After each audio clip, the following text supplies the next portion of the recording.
Conclusion: the greatest gift. He just doesn't get it, I exclaimed as I hung up the phone. He was 3,000 miles away, and he could still push my buttons. My dad and I had come so far over the years, but I still got triggered when we spoke. I was 40, but was reacting as my 10-year-old self. I went from hating the man and being continually angry as a teenager to agreeing to disagree about certain subjects as an adult. I felt that our relationship was improving. I would have told you, even as a triggered 40-something, that I loved my father and that we had a good relationship, and that would have been truthful. My dad and I never gave up trying to have the father-son relationship we wanted, that both of us believed was possible. However, we never really fully tapped into the true relationship potential either. I often found myself feeling self-righteous and disappointed whenever we spent time together. After this particular phone call, making Christmas plans, I finally had a moment of clarity. I realized I could either continue the dark thoughts in my head around this relationship or start asking the right questions, not of him, but of myself. I needed to look inward, not outward. He was being my mirror, not my judge and jury. Why was I getting triggered when we spoke? What was it that I wanted that I wasn't getting from our interactions? What was it that I really wanted that I wasn't getting from our interactions? I let both of my persona, my kid and my king, speak up as I listened to the answers to this question. I wanted my father's appreciation. I wanted him to be interested in me and my life. I wanted him to be proud of me. I wanted him to be more communicative. I wanted it to be fun. I wanted him to be less judgmental and less critical. Of course, the reality is that age has no bearing on the fact that we will always be our parents' child, whether we're 5, 15, or 45. On some level, we will always want our mommy or daddy. Parenting doesn't have a finish line, and neither does being someone's child. Despite my age at that time, I still wanted to be good enough and lovable enough to have my dad's attention. At that moment, I finally understood the power of a prayer that had been hanging on a wall for several years. Lord, make me an instrument of thy peace. Where there is hatred, let me sow love. Where there is injury, pardon. Where there is doubt, faith. Where there is hope, despair. Where there is darkness, light. And where there is sadness, joy. O divine Master, grant that I may not so much to seek to be consoled as to console, to be understood as to understand, to be loved as to love. For it is in giving that we receive. It is in pardoning that we are pardoned. And it is in dying that we are born to eternal life. St. Francis of Assisi. Although I consider myself to be more spiritual than religious, the idea of in giving that we receive resonated. I inventoried my part in our relationship. In truth, I had been giving my father next to nothing. It was a zero-sum game where I was viewing his gain as my loss and his loss as my gain. I'd been withholding love, a pattern I realized that was also showing up in my personal relationships. I never appreciated or acknowledged how amazing he was. His journey from his childhood in India to the abundance he had created in the United States. I never gave him or my mom credit for how hard they had worked for every dollar they earned or the sacrifices they made for my sister and me, not to mention for their own brothers and sisters. I never acknowledged what a dreamer and visionary my father had to be to put himself through medical school with limited resources, to marry my mom, board a ship to America, and land on the west side of Manhattan with 2 bags and $10. I never appreciated how hard his own father pushed him, or how much pressure he must have experienced as the eldest of 9 siblings. I never appreciated that he grew up under the rule of the fist and yet never laid a hand on my sister or me.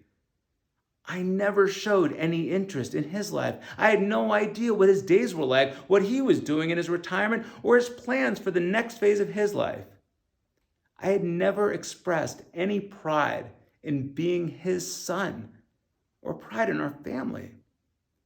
On the rare instances that I did talk to him, I would hardly speak, let alone ask him questions or respond with anything but brevity. At the ripe age of 40, I was still holding on to the narrative that he would take anything that I say and turn it against me. My kid was running rampant all over this relationship, and I was letting him. I was on the offensive, and my kid was most definitely driving this bus.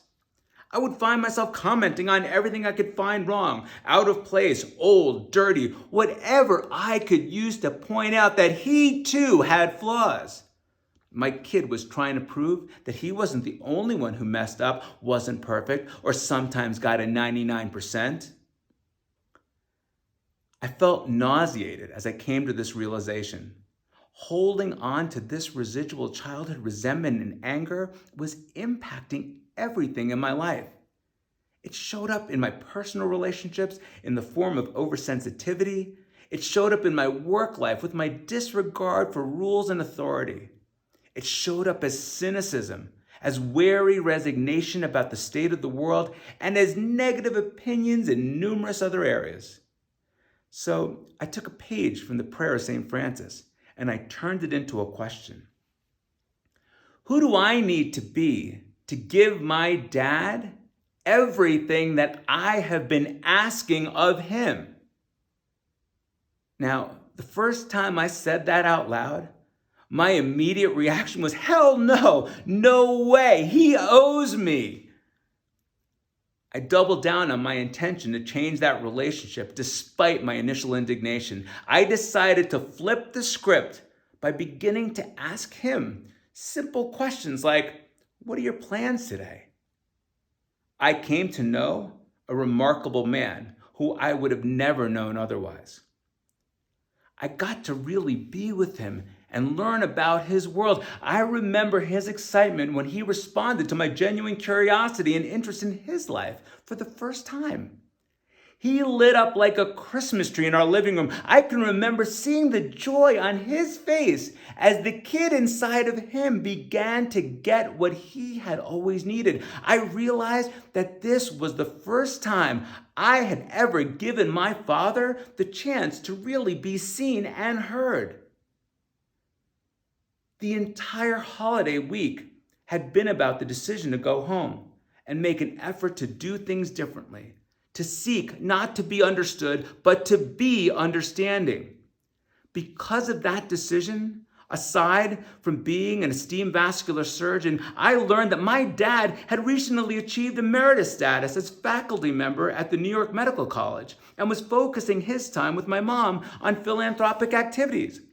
I also learned he was volunteering his time to teach math to adults who were going for their GEDs and was traveling back and forth to India to support children's education. He had even been helping older people with varicose vein treatments. He actually loved being the senior who walked the halls in his new office with younger people. I loved hearing about his experiences and seeing his excitement.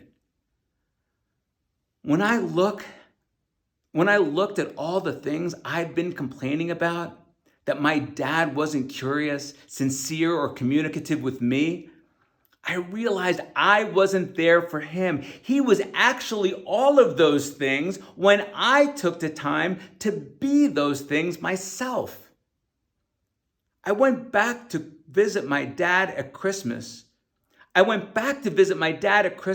with the sincere and earnest desire to be the person I wanted him to be. The moment I allowed my outcome-driven king to be in control of the situation, my life literally changed overnight. As we sat down to Christmas dinner, I asked my dad if he had any family traditions about gratitude or giving thanks. My dad replied, "You're the coach. Go ahead." I honored my father by giving him a heartfelt acknowledgement for who he is, for what he had accomplished, and for what he had created for our family. And most important, I honored him for his part in who I turned out to be. When I was done speaking, the Christmas present, the one I had given up on long ago while lying in some therapist's couch, appeared. When it came to his turn to express gratitude, there was not a dry eye at the table, as my dad said, "Shasheen, my son, I'm proud of the man you are today."